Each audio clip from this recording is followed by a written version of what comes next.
Hey guys, it's Megan. Welcome back to another video. I'm trying to be a little bit quiet because both my husband and child are trying to nap because my child is sick. So today's video, we are going to talk about all the books on my fall TBR, but it's not really to be read. It's like maybe read, just some options. There's no way I'm going to read all of these, but I'll show you all the books I'm interested in reading this fall.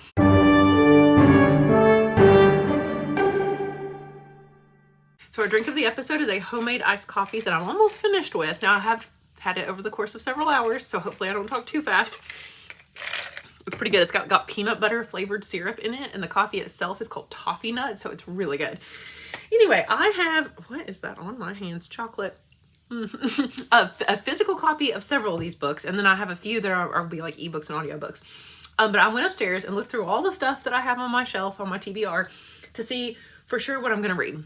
Most of them are very fall ambiance. I love mood reading in the fall, like fall vibes. And I'm really into doing some rereads right now. I just reread House of Hollow, so I'm already in the fall spirit. I read a couple horror books over the summer for Summerween. So I'm really in the mood for some like thrillers, mystery, scare, like even scary books, kind of atmospheric, dark academia, which I don't even like, we've realized. But one that I'm going to read that is not any of those things is Into the Dark by the Magnolia Parks book. This is the 5th book in this series. It's kind of the 3rd Magnolia Parks book. Like there's also the Daisy Hates books. So if you count all of them in the whole like Magnolia Parks universe, this is book number 5 and it's massive. Oh my gosh. It's like, is it 500 pages? No, it's 700 pages. It's 700 pages. I read this series, I don't know if you can see them up here, but I did read them over the summer, or most of them anyway, and I loved them very much, especially the Daisy Hates books. I actually really like the Daisy Hates books. The Magnolia Parks ones, I can kind of take them or leave them, which is funny because I'm going to read a 700-page book that I'm like, it'll be meh, but it's the last of the series, and she and this other character, so this is like Gossip Girl is what this is, but like older characters and they live in England. But this is going to be, I think, a little bit more serious on this one. And I think, you know, finally they're going to let hopefully the main characters get together. It's like are they going to get together? Or are they too kind of messed up to ever actually find true love? And like, I think they're finally going to get married. I don't know, but I'm finally going to read this book. But some of my favorite characters are not even the main characters in these books. So they're actually in the Daisy Hates books. They're like Julian. Julian Hates. Daisy's brother is my favorite character, and it's like literally why I like the series, because I like him. So hopefully he's in this one quite a bit. I'm definitely, okay, as far as rereads, I may reread, this is a maybe. I maybe will reread God in the Shed because it was my favorite horror novel that I've ever read, and I'm just really in the mood to read it again because rereading books I've loved, because when I was doing like crazy amounts of reading for a booktube, and like the one year I read 100 books a year, one year I read like 50 books. I was just reading so many that I don't even remember this. Like I know it was 5 stars. I know it was one of my favorite books I read that year. Do I really remember everything about the plot? No. So I kind of want to reread all of my favorites. So now would be the season to do that. I also just bought, because it was on sale for Prime Day, I bought Home Before Dark because it was like $6. And it was the only Riley Sager book I've ever read. And from what I gather, I don't think I would really like other Riley Sager books. But I like books like this that are told kind of like with flashbacks, and that are like you don't know if there is a supernatural element or not until the end. And I honestly can't remember the ending that much, so it's going to be a surprise for me again. So I think I'm definitely going to read this one, and I might read God in the Shed. I'm also 100% going to read Ghost Written by David Mitchell. We know I love Slate House by David Mitchell, and I don't shut up about it. I couldn't make it through Cloud Atlas, but it's not like these other books, I don't think. But I hear that Ghost Written is basically like almost the same as Slate House, but longer. So we're going to try it. It hopefully, I don't think it's necessarily scary, but it does say it does say a ghost story, which is kind of what, I mean, I don't want to spoil Slate House, but it's both a ghost story and it's also kind of sci-fi, which is like wild to me. So hopefully that one will be pretty interesting too. I'm also 100% going to read this one, which is Special Topics. This is a really old looking book. I don't know why it looks so old. Special Topics in Calamity Physics by Marisha Pessl, because it seems like every year I read a Marisha Pessl book. Last year I did Darkly, the Ark, and it was bad. I've read Night Film, of course, and I really liked it. And I read, well, her favorite book of mine, Neverworld Wake, is on the shelf over here too. So now it's time to finally read another one of her adult books. I think it's her only other adult book besides Night Film. So well, at this point, will I have read all Marisha Pessl's books?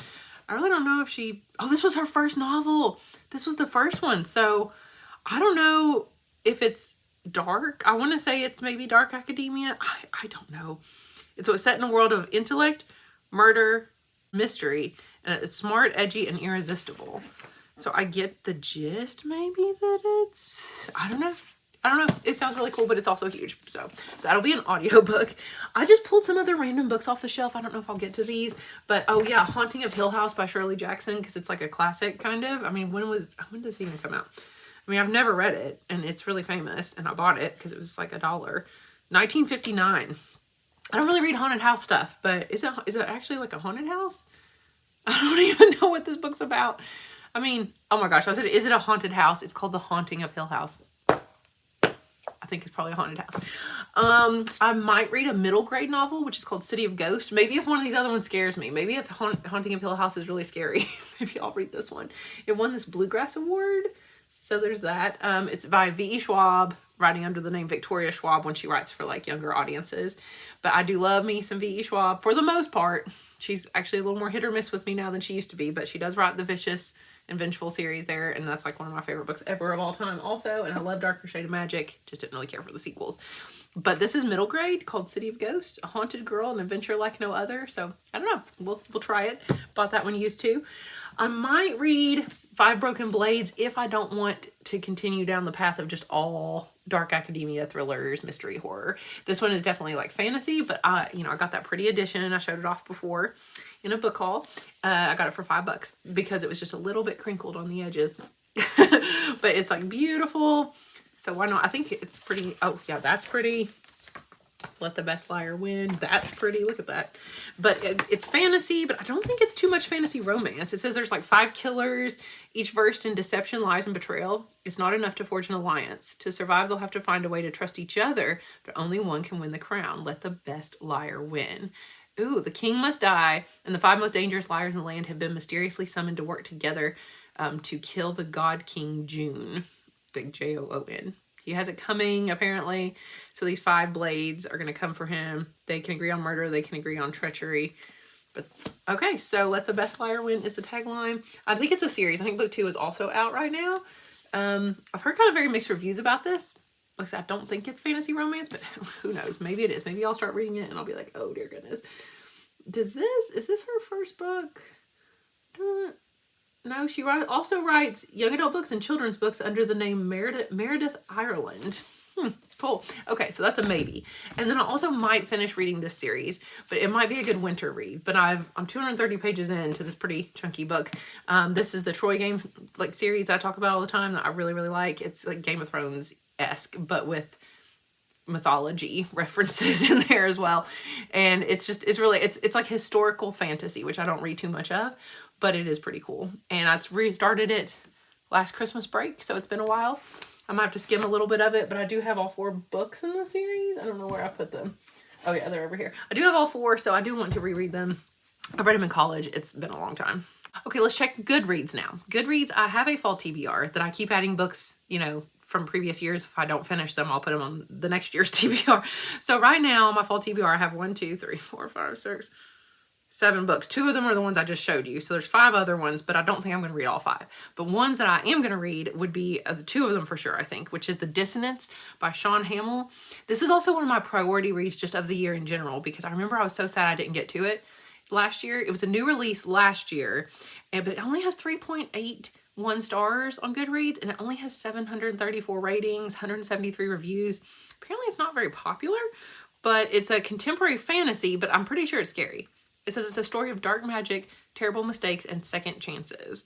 Secret magic systems, the dissonance.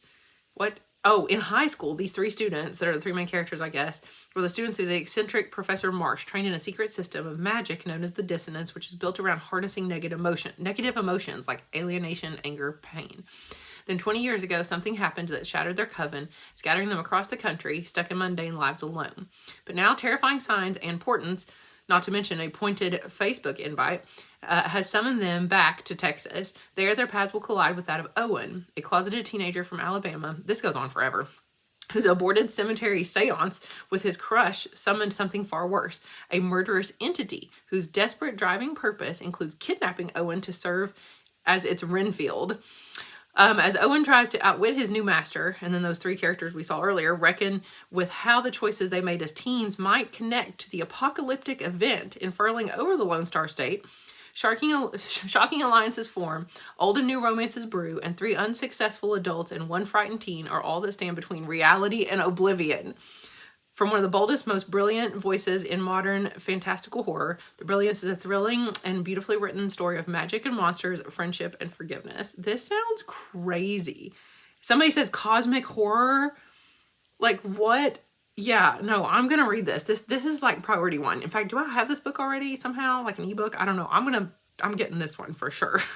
And then also The 13th Tale, which I have a physical copy of, and it's upstairs.